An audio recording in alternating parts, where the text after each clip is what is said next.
बने हुए हमारे साथ विजय कौशिक जी। अभी हाल ही में राहुल गांधी भी पहुंचे थे गुजरात, आदिवासियों से मुखातिब हुए वो और कहा कि हम एक हिंदुस्तान की बात करते हैं। हालांकि प्रधानमंत्री मोदी ने हिंदुस्तान को बांट दिया है। वो कहते हैं कि एक अमीरों का हिंदुस्तान है, एक आम लोगों का हिंदुस्तान है। एक हिंदुस्तान की वो बात तो यहाँ पर कर रहे हैं, लेकिन वो अपनी पार्टी में ही एकजुटता नहीं रख पाते हैं।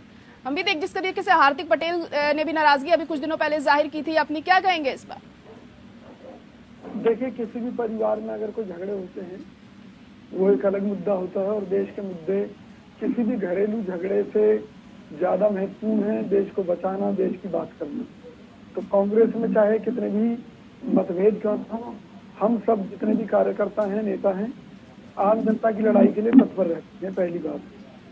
दूसरी बात यह है कि ये जो भारतीय पार्टी है, ये दोनों और मौतेरे भाई हैं, ये दोनों मिलकर इस देश को लूट रहे हैं। अगर आपको याद हो तो किसी समय में यही केजरीवाल थे जो मोदी जी के पीछे पीछे जाकर बनारस तक चुनाव लड़ते थे, और उसके बाद जब से इनकी भाजपा से सेटिंग हुई है, कहीं देखा इन्होंने आपने कि भी केजरीवाल जी मोदी जी के पीछे उनकी पोल हुए जा रहे हों या अमित शाह के पीछे जा रहे हों? आप ये देखिए, दिल्ली की सरकारी दुकानें जो शराब की थी वो सब पंजाब के एक माफिया के हवाले कर दी गई और केंद्र सरकार मूक दर्शक बनी रही। केजरीवाल जी ये कहते हैं कि आरोग्य जीवन जीना सबका अधिकार है, तो दिल्ली में जब सांस लेने योग्य हवा नहीं होती थी तो ये लोग कहते थे कि पंजाब से जहरीला धुआं आ रहा है। तो अब केजरीवाल क्या कहेंगे, पंजाब के से कौन सा जहरीला धुआं आ रहा है या नहीं आ रहा? क्योंकि प्रदूषण तो आज भी है, तो उस पर रोक लगाने के लिए केजरीवाल क्या कर रहे हैं? ये जो फ्री की, देखिए फ्री देना चाहिए, लेकिन क्या राष्ट्र की कीमत पर, क्या देश को बर्बाद करके या जनता को लूट कर? आज दिल्ली के अंदर एंट्री करते ही ग्रीनरी टैक्स के नाम पर 100 रुपए तमाम तरह के टैक्स इन्होंने जनता के ऊपर बढ़ा दिए हैं। किसी को मुफ्त बिजली दे रहे हैं तो जो ईमानदारी से बिजली का बिल भर रहा है उसके रेट। चलिए ठीक है, मीर जी कुछ जवाब देना चाह रहे हैं आपकी बातों का काफी देर से। ठीक है, कहते हैं सेटिंग, और केजरीवाल जी की कितनी हुई है? उनको विजय कौशिक जी आपको मौका मिलेगा बोलने का, उन्हें अपनी बात पूरी। जायरा जी इनसे केवल ये पूछ लीजिए क्या आम आदमी पार्टी ने किस खुशी में अपने विधायकों को तनख्वाहें बढ़ाई हैं? हेमचंद जी आ रही हूँ मैं आपके पास, 2 मिनट। क्या ये जनता का पैसा नहीं है? तो अभी जनता का पैसा अपने विधायकों पर क्यों लुटा रही है आम आदमी पार्टी? मुझे ये बता दीजिए, ये वही केजरीवाल है जो कहते थे मुख्यमंत्री बनकर पैदल चलेंगे, आज पूरा गाड़ियों का काफिला चाहिए, पूरी सुरक्षा चाहिए, सरकारी कोठी। देखिए मिहिर जी, विजय कौशिक जी एक एक करके बात करेंगे तो बात भी समझ में आएगी। खास मेहमान बने हुए हमारे साथ विजय कौशिक जी, आप ही के पास अब आना चाहूंगी मैं। अब आगे की आपकी क्या कुछ खास रणनीति ऐसे में हो सकती है? तमाम ऐसे मुद्दे हैं जो अहम माने जा रहे हैं गुजरात चुनावों में, आपके हिसाब से क्या लगता है कौन सा मुद्दा सबसे ज्यादा खास इस बार रहने वाला है, और आप लोग किस चीज को लेकर लड़ रहे हैं चुनाव? जायरा जी, हमारे पास मुद्दों की कमी नहीं है।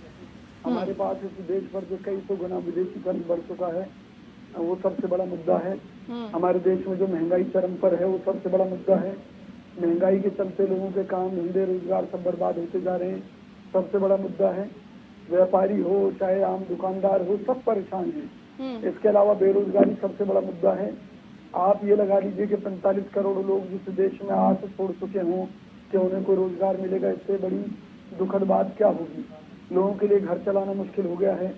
और दूसरी तरफ केजरीवाल जैसे लोग हैं जो ये कहा करते थे कि भाई हम कोई तनख्वाह नहीं लेंगे, हम तो पैदल चला करेंगे, मेट्रो में चला करेंगे। आज उनके साथ गाड़ियों के काफिले हैं, अपने विधायकों की तनख्वाह बढ़ा दी, उनके खर्चे बढ़ा दिए और सब चीजें कर दी। तो ये भाजपा और आम आदमी पार्टी चोर मौतेरे भाई हैं। ये लोग मिलकर इस देश को लूट रहे हैं और देश बर्बाद हो रहा है। इसको केवल कांग्रेस बचा सकती है।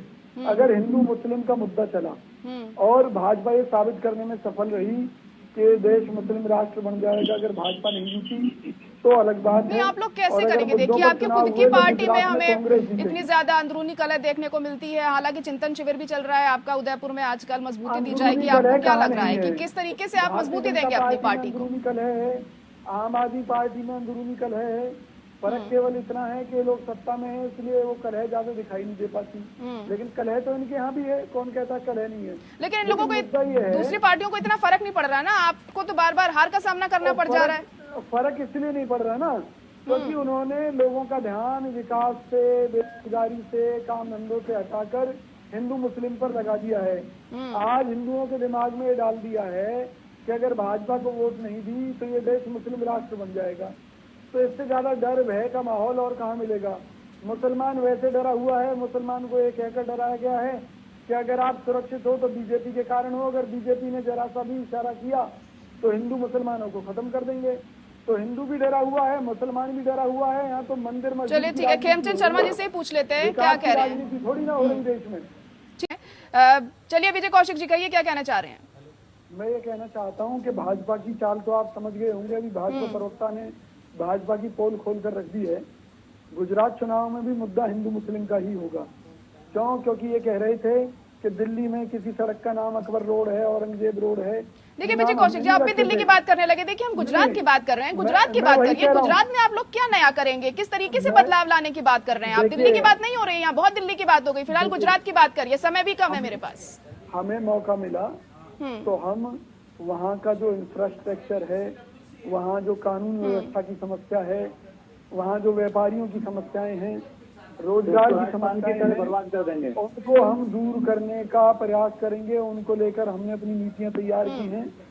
निश्चित तौर पर जो भाजपा ने अपने शासन में वहाँ भ्रष्टाचार किया है, उस भ्रष्टाचार को भी हम उजागर करेंगे और गुजरात को सही मायनों में एक ऐसा प्रदेश बनाएंगे जो सभी के लिए हो, ना कि जातिवाद की भावना के चलते वहाँ पर इस तरह का ठप्पा ये लगाने की कोशिश कर रहे हैं कि जैसे वहाँ पर केवल हिंदुओं के अलावा कोई दूसरा नहीं रह सकता, जबकि गुजराती। चलिए ठीक है मिहिर जी, क्या कहेंगे आप किस तरह की बदलाव की बात कर रहे हैं और जैसे कि आपने ये बात भी कही। ठीक है विजय कौशिक।